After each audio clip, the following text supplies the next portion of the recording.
వీక్షకులకు స్వాగతం, నమస్కారం. మొన్న అంబటి రాంబాబు వాగిన పిచ్చి ఒకటికి ప్రతిస్పందనగా టీడీపీ కార్యకర్తలు, కూటమి కార్యకర్తలు తిరగబడి అంబటి రాంబాబును ఎలా తరిమి కొట్టారో చూసాం. ఆ సందర్భంగా అంబటి రాంబాబు ఇంట్లో దొరికి పారిపోయి సత్తెనపల్లి ఇన్ఛార్జ్ చేత తన ఇల్లు తానే తగలపెట్టించుకున్న పరిస్థితి కూడా చూసాం. అలాగే జోగి రమేష్ కూడా క్షమాపణ చెప్పమని కోరడానికి వచ్చిన కార్యకర్తలను చూసి తన ఇంటిని తానే నిప్పంటించుకుని ఎలా టీడీపీ మీద పడేస్తున్నాడో కూడా చూస్తున్నాం. ఈ సందర్భంగా అంబటి రాంబాబును అరెస్ట్ చేయడం, కోర్టు ముందు సబ్మిట్ చేయడం, కోర్టు రిమాండ్ చేయడం కూడా చూసాం. మనం కోర్టు రిమాండ్ చేసే సందర్భంగా అంబటి రాంబాబు బెయిల్ కోసం వచ్చిన లాయర్ ఎవరంటే పొన్నవోలు సుధాకర్ రెడ్డి, చెవిరెడ్డి భాస్కర్ రెడ్డి లాంటి పెద్ద పెద్ద నేరగాళ్ల కోసం ఢిల్లీ నుంచి లాయర్లు తీసుకొచ్చిన జగన్మోహన్ రెడ్డి అంబటి రాంబాబుని యూజ్ అండ్ త్రో కింద వాడుకుని వదిలేసి ఎదక్కన లోకల్ లాయర్ని పెట్టి బెయిల్ కూడా రాకుండా చేసిన పరిస్థితి మనం చూసాం. అంబటి రాంబాబు పైన ఆ వివక్షత ఎందుకు, చెవిరెడ్డి భాస్కర్ రెడ్డి మీద అంత ప్రేమ ఎందుకు, వాళ్ళకి ఢిల్లీ లాయర్లు ఎందుకు, వీళ్ళ లోకల్ లాయర్లు ఎందుకు విశ్లేషించడానికి మనతో పడున్నారు సోషల్ యాక్టివిస్ట్ శ్రీలీల గారు. వారిని అడిగి మరిన్ని విశేషాలు. నమస్తే. నమస్తే అండి. చెవిరెడ్డి భాస్కర్ రెడ్డి, మిథున్ రెడ్డి లాంటి వాళ్ళకి ఏమో ఢిల్లీ లాయర్లు ₹1,00,00,000 ఖర్చు పెట్టి ఢిల్లీ నుంచి తీసుకొచ్చాడు జగన్ రెడ్డి. అంబటి రాంబాబు లాంటి వాళ్ళకి ఏమో లోకల్ లీడర్లు, లోకల్ లాయర్లు బెయిల్ కూడా రాకుండా ఎట్ట అడ్డం పడ్డాడో చూసాం మనం. ఆ వివక్షత ఎందుకు చూపిస్తున్నాడు జగన్ రెడ్డి అంటే జగన్మోహన్ రెడ్డి గారు చేసిన నేరాల్లో ఈయన భాగస్వామి కాదు, దోచుకోవటంలో భాగస్వామి కాలేకపోయాడు. ఈ రోజున ఒక చెవిరెడ్డి భాస్కర్ రెడ్డి కానివ్వండి, ఇంకొక ధనంజయ రెడ్డి కానివ్వండి, ఇంకొకరు ఎవరైనా సరే, కృష్ణమోహన్ రెడ్డి, వీళ్ళందరూ కనుక బయటికి ఏదైతే ఈ పెద్ద లాయర్లు మీరు చెప్తున్నారు ఎక్కడో ఢిల్లీ నుంచి తీసుకొచ్చాడని, ఆ లాయర్లు పెట్టకపోతే వాళ్ళ బతుకు బస్ స్టాండింగే. వాళ్ళతో పాటు జగన్మోహన్ రెడ్డి కూడా బఠానీలు అమ్ముకోవాలి వెళ్ళి. అదే అంబటి రాంబాబు అనుకోండి, ఏ ఇబ్బంది ఉండదు, ఏం చేసినా ఎవరు అడిగే వాళ్ళు ఉండరు, మనకి అవసరానికి ఉపయోగపడ్డా లేదా, 14 రోజులు రిమాండ్ వేయించామా లేదా, పొన్నవోలు సుధాకర్ ఎట్టకేలకి ఆయన కృషి ఫలించింది, సక్సెస్ఫుల్ గా రిమాండ్ చేపించాడు. పాపం అంబటి రాంబాబు చాలాసేపు ఆలోచించుకున్నాడంట, అరే ఒట్టప్పుడంతా నేను నల్ల కోటేసుకుని తిరుగుతాను, లాయర్ని అని చెప్పుకుంటాను, ఇప్పుడు నా కేసు నేనే వాదించుకున్నా కూడా బాగుండేదేమో, ఆయన కేసు ఆయన వాదించుకుంటే బెయిల్ వచ్చేదేమో అని చెప్పేసి లోపల కృంగిపోతున్నాడు అనేది మాత్రం క్లియర్గా అర్థమవుతుంది అందరికి.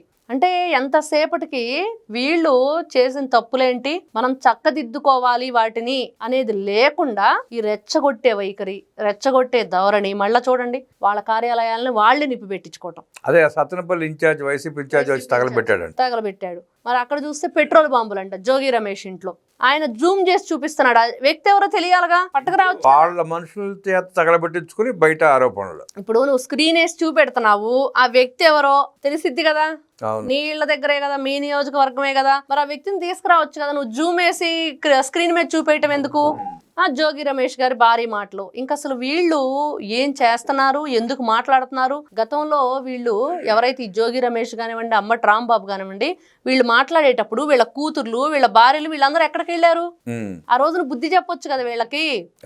బాబు, మేము ఇంట్లో ఆడవాళ్ళు ఉన్నాము, కొంచెం మంచి భాష మాట్లాడండి, లా చదివింది, లా అంటే లాయరు, లా భాష మాట్లాడమని కాదని చెప్పొచ్చు కదా.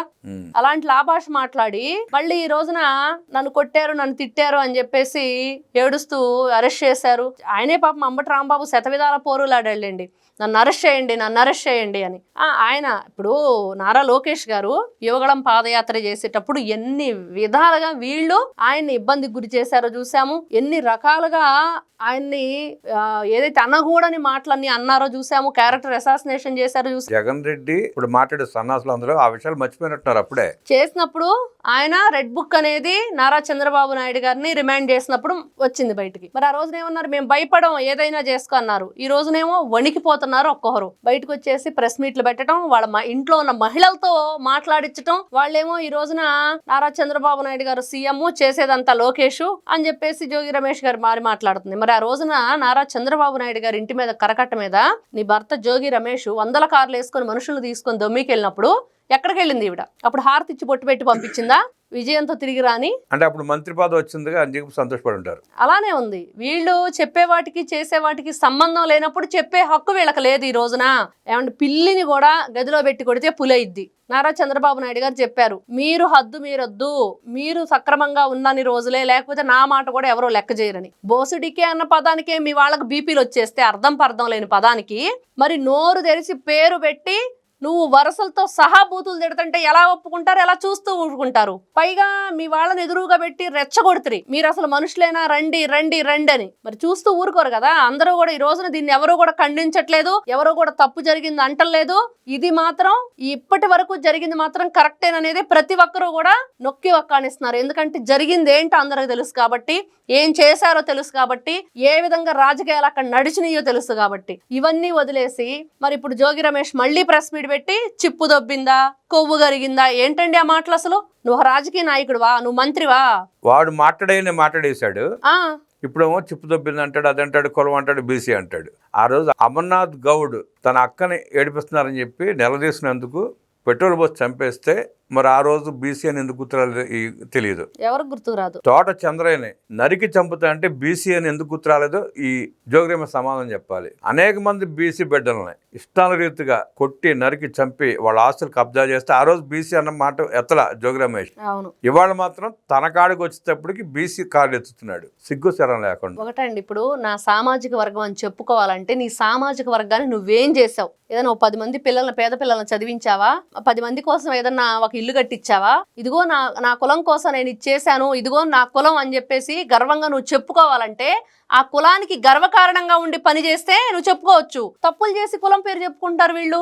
ఆ కులం వాళ్ళు కూడా ఈ రోజున వాళ్ళ గురించి మీకు మాకు సంబంధం లేదని చెప్పేసి బ్యానర్లు పెట్టారు. మా కులం అని చెప్పుకోవటానికి గన్నవరంలో గురుమూర్తి గౌడ్ ఆయన ఇంటి మీద పడి ధ్వంసం చేసి ఆయన కొట్టి నానా దుర్భాషలాడి కేసులు పెడితే ఆ రోజు నోరెత్తి మాట్లాడలా. అవును, ఇవాళ బుద్ధి లేని సన్నాసి కులం కార్డు ఎట్టెత్తున్నాడు అర్థం కావట్లా వీళ్ళు. ఎందుకంటే జగన్మోహన్ రెడ్డి గారు ఏ విధంగానైతే ఈ కమ్మ, కాపు, ఈ రెడ్డి, ఈ గౌడ ఇవన్నీ కూడా సామాజిక వర్గాలు తీసుకొచ్చేసి దాంతో కులాల కుంపటి పెట్టాలని చెప్పి ఆయన ప్రయత్నం చేశాడు. 2019లో ఎట్టనట్ట గెలిచాడు, తల్లిని చెల్లిని అడ్డం పెట్టుకొని. అంటే వీళ్ళు రాజకీయంగా మొన్నటి వరకు బయటకు వచ్చి ఏ విధంగా వీరంగం వేశారో చూసాము. ఈ రోజున చేసిన తప్పుకి శిక్ష అనుభవించాలంటే మళ్ళీ ఆడవాళ్ళని అడ్డం పెట్టుకుంటున్నారు. చూడండి, ఇంట్లో మహిళల్ని, కూతురులను తీసుకురావటం, భార్యలను తీసుకురావటం, తల్లులను తీసుకురావటం. మీరు గతంలో చేసిన తప్పులు ఈ రోజు శిక్ష అనుభవించాల్సి వచ్చినప్పుడు మాత్రం మహిళలు కావాలి, కులాలు కావాలి, మీకు ఇలాంటివన్నీ కూడా మీ కులం కార్డులు ఉపయోగించుకోవాలి. కులం కార్డు ఎందుకంటే అంబటి రాంబాబు తన వ్యాపార భాగస్వాములు గాని, తను చేసుకున్న సంబంధాలు గాని ఒక్కటి ఆ కులంలో జరిగినాయా? అవును, అన్ని ఇతర కులాలతో జరిగినాయే కదా. వాళ్ళు సిగ్గు లేకుండా కులం కార్డు ఎట్టెత్తుతారు వీళ్ళు. పోనీ మీరు అన్నట్టు ఆ కులాన్ని ఏం ఉద్ధరించాడు? చాలా వీడియోల్లో నాకు ఆ కులానికి సంబంధం లేదు, తాగుబోతులు సన్నాసులను తిట్టిన వెధవ అంబటి రాంబాబు. తెలివి తక్కువ వాళ్ళు తాగి తినటం తప్పించి వాళ్ళెట్ట ఆ రాంబాబుకి ఆ కులాన్ని అంటగడతారు? జగన్మోహన్ రెడ్డికి తెలియాలి. ఇప్పుడు గంతంలో మాట్లాడిన మాటలు జగన్మోహన్ రెడ్డికి స్క్రీన్ వేసి చూపెట్టాలి. బాబు మీరేం మాట్లాడారో, మీ నాయకులు ఏం మాట్లాడారో ఒకసారి చూడండి. పబ్జీ ఆడుకున్నంత వరకు చాలు గానీ బయటికి రాని. ఈ రోజున జగన్మోహన్ రెడ్డి గారి కార్యకర్తలే ఆయనకు మెసేజ్లు అండి. ఆ స్క్రీన్ షాట్లు మనం చూస్తే కనుక దాంట్లో నువ్వు రా అన్న బయటికి మాకు ధైర్యాన్ని ఇయ్యి రా అంటున్నారు. సజ్జల రామకృష్ణారెడ్డి ఏమో నువ్వు రావడానికి వీల్లేదు, అక్కడే ఉండాలంటున్నాడు. అంటే ఏ విధంగా ఉందో చూడండి. ఈ రోజున మనం చూసింది ఏదైతే భారతదేశ వ్యాప్తంగా జరిగిన ఒక రీసెర్చ్ లో మనకు బయటకు వచ్చింది ఏంటంటే వీళ్ళకి ఇంకా సింగిల్ డిజిట్ కే పరిమితం అయిపోతున్నారు. ఎక్కడ ఎవరికి ఈ రోజునున్న గతంలో ఏదైతే ఓట్ బ్యాంక్ ఉందనుకుంటున్నారో అదేమీ లేదు అనేది క్లియర్ గా అర్థమైపోయింది. ఇప్పుడు వీళ్ళు పెట్టిన మెసేజ్లతో ఇంకా క్లియర్ గా అర్థమైపోతుంది. జగన్మోహన్ రెడ్డి సింగిల్ డిజిట్ కే పరిమితం అయిపోతాడు 2029 ఎలక్షన్ కి. ఇట్లాంటి పిచ్చి మాటలు మాట్లాడిస్తూ జోగి రమేష్ లాంటి వాళ్ళు, అంబటి రాంబాబు లాంటి వాళ్ళు, ఇంకొక పోసాని కృష్ణమురళినో, ఆ గతంలో ఉన్న ఆ గుడివాడ నానినో, ఇట్లా వీళ్ళందరూ కూడా ఏం చేశారో చూసాము. ఇప్పుడు జగన్మోహన్ రెడ్డి ఏం చేయిస్తున్నాడో వాళ్ళ చేత చూస్తున్నాము. ఇట్లానే చేస్తూ వీళ్ళు సమర్థించుకుంటూ వీళ్ళ సాక్షి ఛానల్లోనో వీళ్ళ పేపర్లోనో ఈ విధంగానే మేము మంచాళ్ళం, మా మీద అన్యాయం జరుగుతుంది అనే పద్ధతిలోనే ఉంటే ఆ సింగిల్ డిజిట్ కూడా రాదు. ఇంకా పార్టీ అనేది ఉంటే సింగిల్ అదే ఇంకా అది కూడా ఉండదు. ఇంకా అయిపోయింది వీళ్ళ పని. ఇలాంటి మాటలే మాట్లాడుతూ ఉంటే ఇంకా అదే అంతే సంగతులు. ఆ ముద్రగడ పద్మనాభరెడ్డి కూడా పెద్ద లెటర్ ఒకటి రాశాడు, ఏదో అన్యాయం జరిగిపోతుందని. మరి జగన్మోహన్ రెడ్డి 5 ఏళ్ల పరిపాలనలో ఏం ఉద్ధరించాడో ఈ ముద్రగడ పద్మనాభరెడ్డి చెప్పాలి ప్రజలకి. ఏం ఉద్ధరించలేకే కదా రెడ్డి అని పేరు మార్చుకున్నాడు. మరి పేరు మార్చుకున్నప్పుడు ఈ మాటలు, ఈ ఉత్తరాలు, ఈ లేఖలన్నీ ఎందుకు? నోరు మూసుకుని ఇంట్లో కూర్చోవచ్చుగా. అంతే. అది అంటే అంటే గిల్లి కొట్టించుకోవాలి ఈ రోజున వీళ్ళు. అలాగే ఇట్లాంటివన్నీ కూడా మాట్లాడటం బయటకు వచ్చి గిల్లినందుకే అంబటిని తోమి కొట్టారు, అట్ట గిల్లు కూడా కొట్టించుకునే పరిస్థితికి వస్తున్నారు. ఖచ్చితంగా అదే జరిగిద్ది. ప్రజల్లో తిరుగుబాటు మొదలైతే మనం చూస్తున్నాం ఎన్నో దేశాల్లో ఎన్నో రాష్ట్రాల్లో ఏ విధంగా తిరుగుబాటు జరిగిందో, ఎంత మందిని ఎన్ని విధాలుగా పక్కన పడేశారో, అక్కడ పరిపాలన ఏ విధంగా కొనసాగిందో అదే గతి పడుతుంది వీళ్ళకి కూడా. దొంగలకి, నేరగాళ్ళకి, భూ కబ్జాదారులకి, లూటీదారులకి కులాలు ఉండవని, ఆ మంది అంతా జగన్ రెడ్డి మందలో ముఠానేనని, కులం కార్డు ఎత్తితే చెప్పుతో కొట్టాలంటూ విశ్లేషించిన శ్రీలీలా గారికి ధన్యవాదాలు తెలియజేస్తూ నమస్కారం. నమస్తే.